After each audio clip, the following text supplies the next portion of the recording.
gonna see the West Coast. Not gonna miss the pretty town. Through the Midwest and New England, and the people of the South. I'm cruising through the plains and the badlands of America. It's hard to fit a lot of sites into 1 week, but I've done it, and I've done it here for you. Shock and All travel is great to get the max out of a location with just enough time to experience the highs without the usual wasteful downtime on a vacation searching for things to do. You know what I'm talking about. Shock and All also means that you're driving a little bit each day to a new location, so there might not be more than one day in a particular place, but this type of travel lends itself well to the great American outdoors and might not be suitable for places like Europe. But here in America, we drive to see. There are really a few trips worth doing on your first American adventure, whether or not you are from abroad or if you're American and have never gone out west. The West is great. California, Florida, New York City, and Washington, D.C. I think are primary destinations to see. I have these trips all lined out for you to enjoy, but I've tested each one of these for a great balance of history, natural wonder, all while saving the most time and money. But today we are doing the Great American Western Loop, and you shouldn't waste time and money going anywhere else until you do these first, unless it's California, of course, because that's right up there too. Here are some of the sights you will see on this adventure. Rocky Mountains, Canyonlands National Park, Arches National Park, Bryce Canyon National Park, Red Canyon, Zion National Park, Antelope Canyon, Horseshoe Bend, Grand Canyon, Monument Valley, Great Sands, Colorado Springs, Pikes Peak,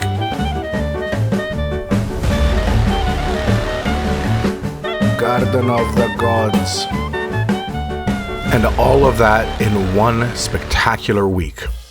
So, what's the best way to do it? Don't walk. There are two ways to take this great Western Loop adventure to get the max out of it. One is by rental car, and the other is by rented RV, which stands for recreational vehicle, a camper basically. Even though I have met people who did this on a Harley Davidson, a motorcycle, I would recommend the motorcycle more for Cali than this high desert out west trip. An RV might be more fun and comfortable. Rented RVs are great if you want to travel without checking in and out of hotels, and they provide all the necessary creature comforts without having to stop for restrooms, coffee, or food. You bring your own food. They mostly all have decent accommodations like showers and small kitchens and are quite affordable when you do the math, especially if you go as a group. Some people like to meet up with their friends out west and just take the RV to spend time together, and with 4, 5, 6, or 7 people, the individual cost becomes very affordable. You don't need to get 2 or 3 hotel rooms in that case. In the United States, you do not need any special license to drive a motorhome, a RV, a coach, or even a very large one, but you should be aware of restrictions on certain roads and be aware of how much weight you are pushing up or rolling down the mountains with.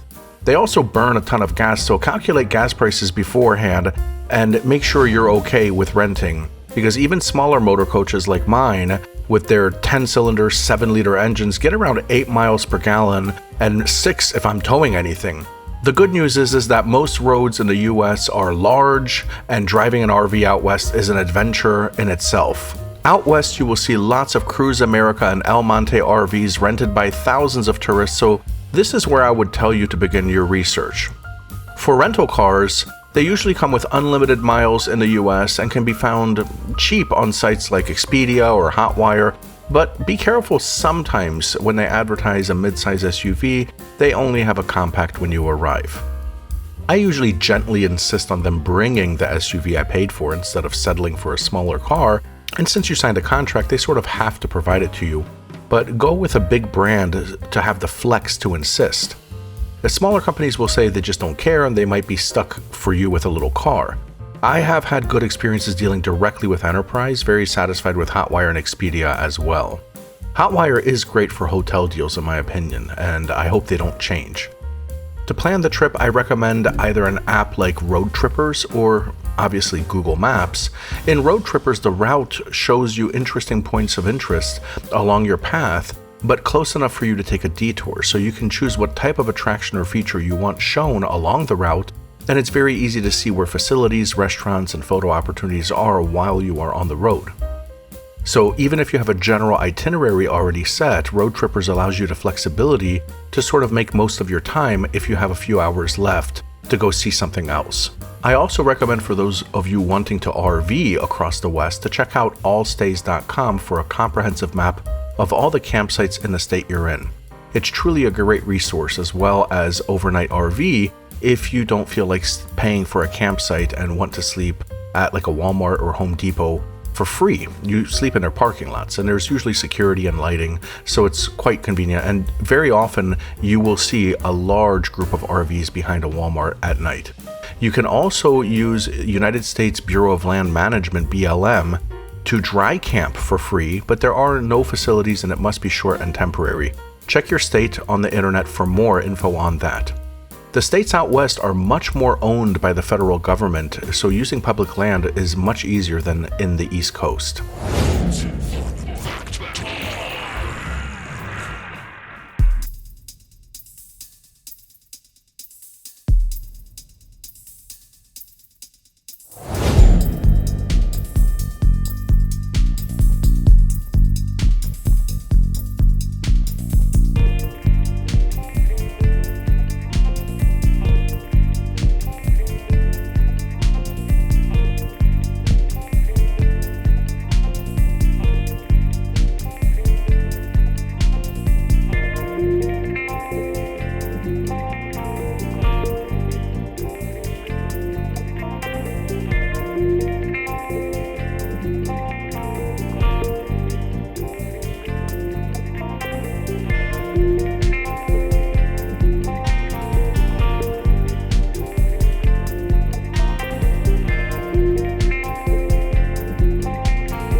Our trip starts in Denver early in the morning. You already arrived on Friday night and stayed in a hotel and have either already picked up or are picking up your rental car or your motorhome by now. You leave Denver eastbound on I-70, and this is one of the 2 days that you'll do the most of the scenic driving. All of the highways in the US are numbered even from south to north, so I-10 goes through Florida, out past Texas into California, and I-80 goes through Pennsylvania, out to the Pacific. So the same goes for north to south highways that are numbered odd, with I-5 in California going north and I-95 running from Miami all the way up to New England. The drive from Denver on your first day will take around 6 hours, but with stops and breaks and scenic views, I think you'll arrive in the late afternoon around 4 or 5 p.m. at your first destination. Along the way, you will pass the Continental Divide, and I personally love the backside of the Rockies, where you follow meandering rivers down the mountains with wonderful views along the entire route. This is a beautiful drive, and you should arrive relaxed if you take your time and stop at the many rest areas and scenic views along the way. You will go straight into either Moab to get your hotel or campsite, or you can go directly to Canyonlands for the first site. Canyonlands is stunning with lots of colorful canyons, and the sunsets here are beautiful. I recommend going here first because you will go to Arches twice on this trip, one time after dinner that night and the next day in the morning.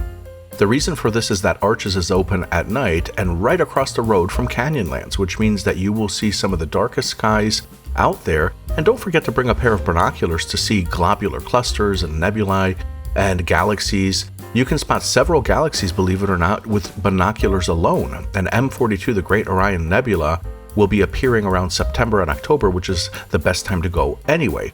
Last time I was at Arches, I got eaten up by gnats and mosquitoes, so don't forget to bring repellent, or if you prefer no chemicals, a battery-powered fan, which will literally keep them off of you. That has to be strong enough, but it does keep the bugs off of you.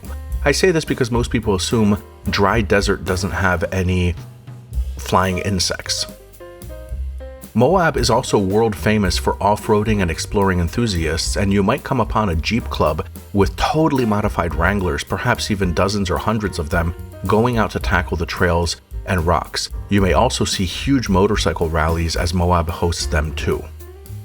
The next morning, you have your breakfast and leave Moab for Arches. This drive and visit should only take a couple hours since you still have around 5 hours to leisurely drive. You can take the scenic route to Bryce or the highway. I have done both, and you will need to choose based on weather and the time you spent that morning at Arches. If you have the time, then take the scenic route. If you don't, take the highway.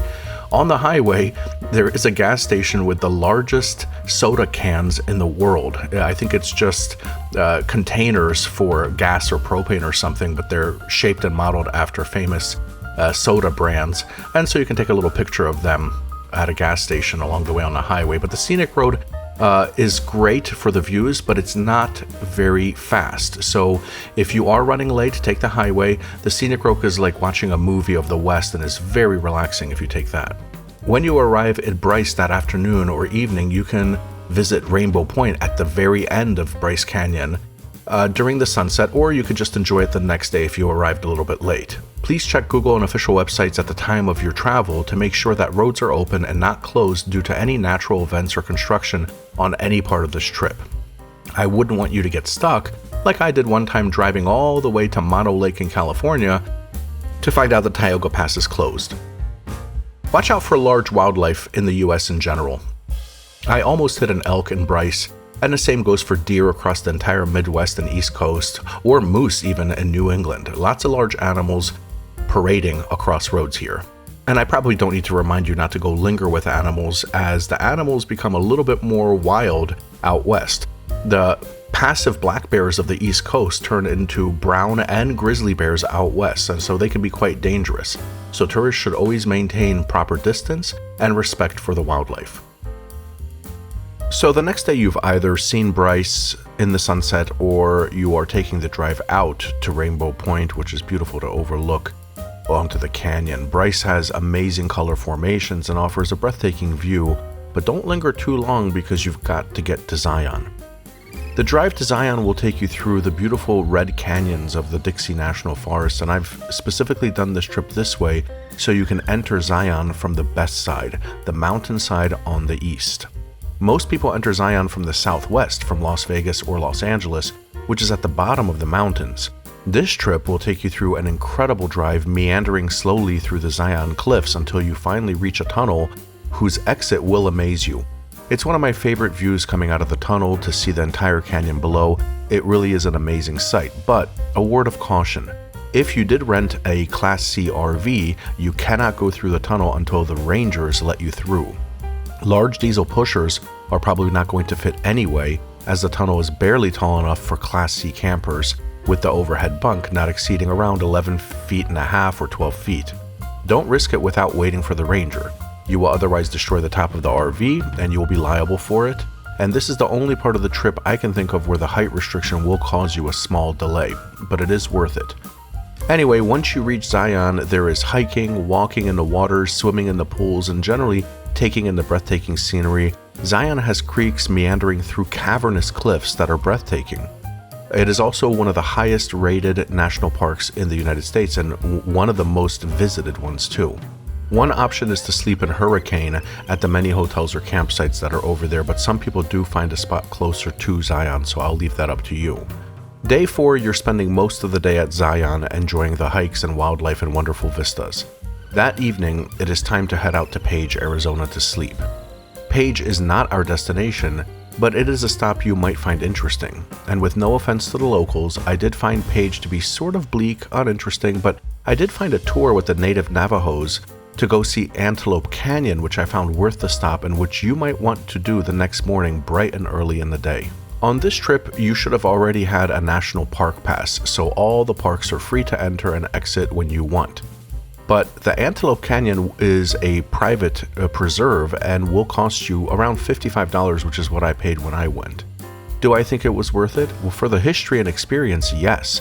But I did notice the lighting of the famous rocks in the pictures is not what you really see in person. It's not going to be as immersive as in the images or videos.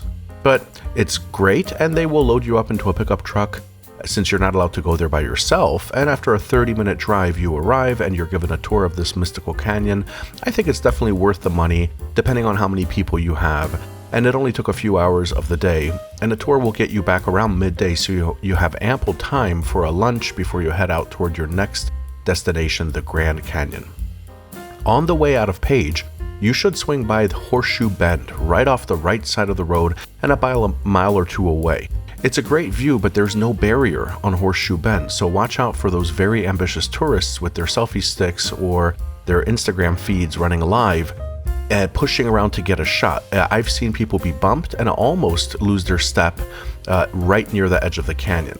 You'll love Horseshoe because it's very quick on the way and takes about 20 minutes to walk to, 20 minutes to walk back, and it looks amazing.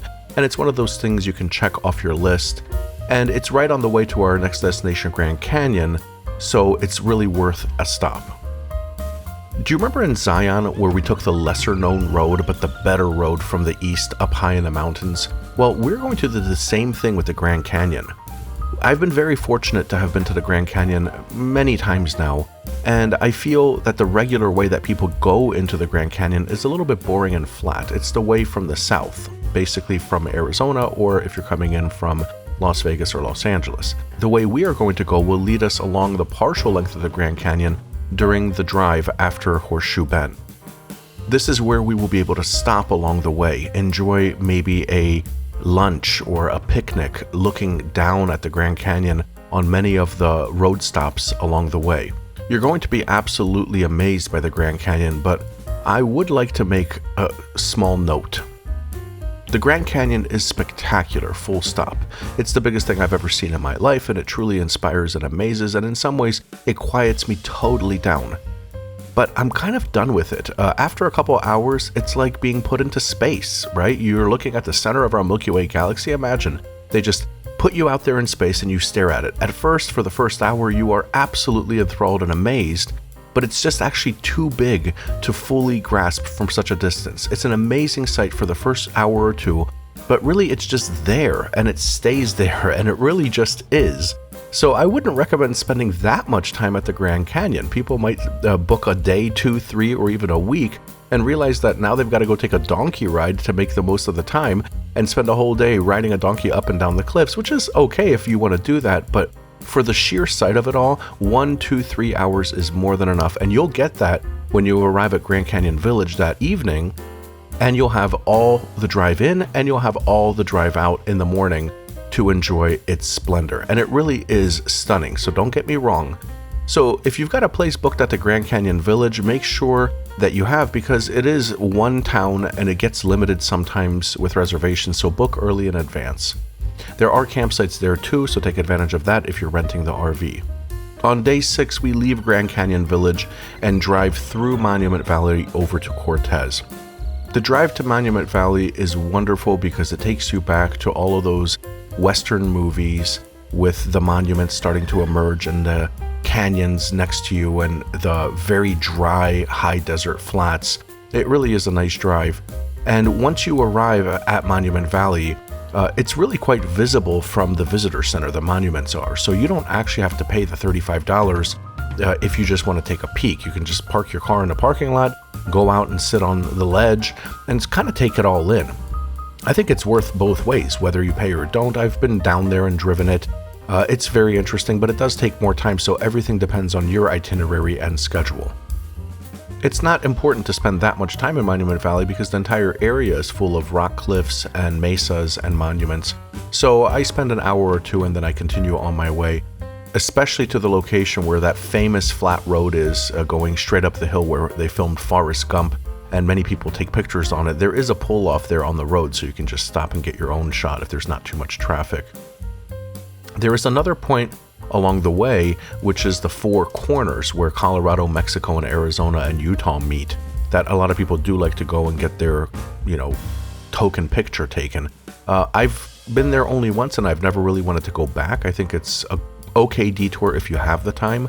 On the other hand, if you spent a little bit more time in Monument Valley, I would kind of skip this, as it really is just a marker on the ground indicating that there's 4 states that meet. But if it's on your checklist, do it. It'll take maybe 35 minutes off your route to get there and 35 minutes to get back. So if you have an hour to spare, go for it. But I don't know if there's anything really worth the time and the effort on this particular route. Our destination this evening is Cortez. This is where we'll be sleeping. And Cortez is a little bit like Page. It's not that great, nor that pretty maybe. But when I was there, it really smelled like MJ. And I don't know if it's because it's the first border city where everyone goes to stop because it's legalized in Colorado. But the smell was really unpleasant and I couldn't get away from it and from the odors constantly. But maybe that doesn't matter because I only slept there and the next morning I was on my way to the next destination. On day 7, we're going to go to Mesa Verde National Parks and visit the majestic Palace Cliffs monuments. This is going to be a morning run because on the end of the day, you're going to head out toward our next destination, which is Great Sand Dunes. But Mesa Verde is definitely worth it, and the drive up is wonderful. The Hopi Indians created these cities in the cliffs, within the cliffs, about 800 years ago, and it's truly spectacular to visit, to hike, and I also find it one of the less common national parks that people visit in the U.S., and yet it's so worth it, and it has so much history to it, and it's a very pleasant area to walk, hike, and drive. So I think you'll really enjoy it. Take 3 to 4 hours to visit Mesa Verde, go see the Palace Cliffs, enjoy the history, and then start your drive back up the Rocky Mountains. You're going to be in a lower part of the Rockies, so it's not as steep as when you were going from Denver, but you'll go over many of these beautifully wooded mountains until you reach sort of a plains, dry area on the other side toward your destination. When you arrive in Great Sands, it should be evening. You should have a hotel booked because this area is not full of cities. It just has sparsely located hotels around the area. So find yourself a hotel. They're not probably going to be great, just motel style, American style, but they should have tourists traveling. So I never felt unsafe in the area. So I think it should be all right. And you're just spending one quick night there before the next day's activities. Day 8 leads us to visiting the Great Sand Dunes National Park for about an hour or two. Unless you have some kind of surfboard that you want to go and ride down the dunes, it really is just a visual sight and a little bit of a walk onto the sand. You will be trying to get sand out of your shoes for the next 8 days. You'll leave some of that in the airplane on your way back, I'm sure. But what it is it's a big pile of sand. And that sand was used in a number of movies as a desert location, so it's kind of cool. It's the sand that gets sort of dropped right before the mountain, so it collects there over centuries and centuries. And so it does have a view of the Rocky Mountains behind it. It's not a full desert, but it is a big, huge sand pile, and it's quite interesting. It's a unique sight. Colorado Springs is where I go immediately after Great Sands, and it's a city I always stop when I'm in the area. From the beautiful Broadmoor Hotel, which has some of the most comfortable beds I've ever slept in my life, as well as a very interesting library and photos of sort of old magnates meeting to plan out the economies of America like 100 years ago. It was kind of an interesting historic hotel. They have golfing there if you're into that, really good golfing. And I also like the views from around the hills in the city, so you get some really good views of Colorado Springs. And the Garden of the Gods is where I would recommend you going if you don't want to go to Pikes Peak. So Pikes Peak is the primary destination, and Garden of the Gods is the alternate. Why? Because some people don't like heights, and the drive up to Pikes Peak is quite scary for some people. It goes up to 14,000 feet plus. So oxygen levels are lower, the roads are right next to sheer cliffs, and some people don't enjoy that. So if you're skipping Pikes Peak, have yourself a great lunch in Colorado Springs, and definitely go to the Garden of the Gods. That is a wonderful drive in a small little park, and it's got incredible little vistas, so highly recommended. Otherwise, enjoy your time driving through the Pikes Peak Road, see how far you can get. You don't have to go all the way to the top, and if you are a smoker or a cigar smoker, just remember, after 10,000 feet and above, you're going to have limited oxygen, so you might be turning green. After Colorado Springs, Pikes Peak, or Garden of the Gods, you're going to head to Denver that evening for your final evening on this trip. I hope you've enjoyed all of the scenery so far, and in Denver, I'll leave it up to you to decide what you'd like to do with your time. There is one more last attraction on day 9, which is Sunday. That's going to be your Denver and departure day, and that's going to be maybe the Denver International Airport, which is a kind of strange airport. That was built incredibly over budget, and nobody knows why, like $1 billion or something over budget. Nobody knows where the money went, and it was built with this apocalyptic theme and kind of disturbing imagery plastered all around its walls last time I was there. And I say disturbing because it's supposedly pleasant images of children surviving the apocalypse, and there's a lot of you'll see it for yourself, okay? A little bit disturbing for an airport decor. So Denver might be one of my least favorite airports in the world because of its artistic implications, but I fly in there all the time and it doesn't stop me from flying. But some of my favorite airports in America are like John Wayne Santa Ana, where it's just so pleasant and friendly and nice and small. But Denver definitely has its own personality. I want you to know that if you don't feel like flying into Denver, or if the location is inconvenient, let's say you're flying in from Asia and it's a little bit closer to get to San Francisco or Los Angeles, I would recommend doing this trip as a route from Las Vegas circle as opposed to a Denver circle. And then that way you can do exactly the same thing but in reverse order. And to skip Denver, you'd have to skip Colorado Springs and just head up from Monument Valley over toward Moab, right? And do a little bit of a smaller circle, and you still get enough of the national parks. Anyway, that's all for our trip and what can be done in 1 week in the United States. But what you've seen on this trip has been spectacular. Canyonlands, arches. You've driven through several other national parks, Red Rock Canyons, Escalantes, and then you went to Bryce, and then Zion, and then Antelope Canyon, and the Horseshoe Bend, and the Grand Canyon, and Monument Valley, and you saw the Mexican Hat. Stop the video.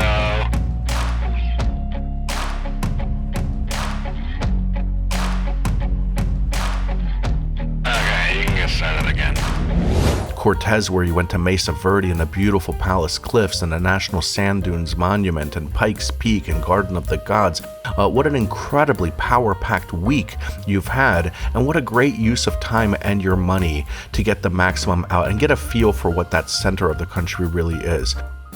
This trip isolates the West and covers everything as much as possible, so you don't have to spend other vacations trying to get to certain places like Zion when you go to visit Los Angeles, for example. So I hope you've enjoyed this trip with me. I hope that this region has inspired you. I hope that I made the most out of your money and your time, and I hope you really enjoyed spending this time with me exploring the great American Western Loop. Thanks.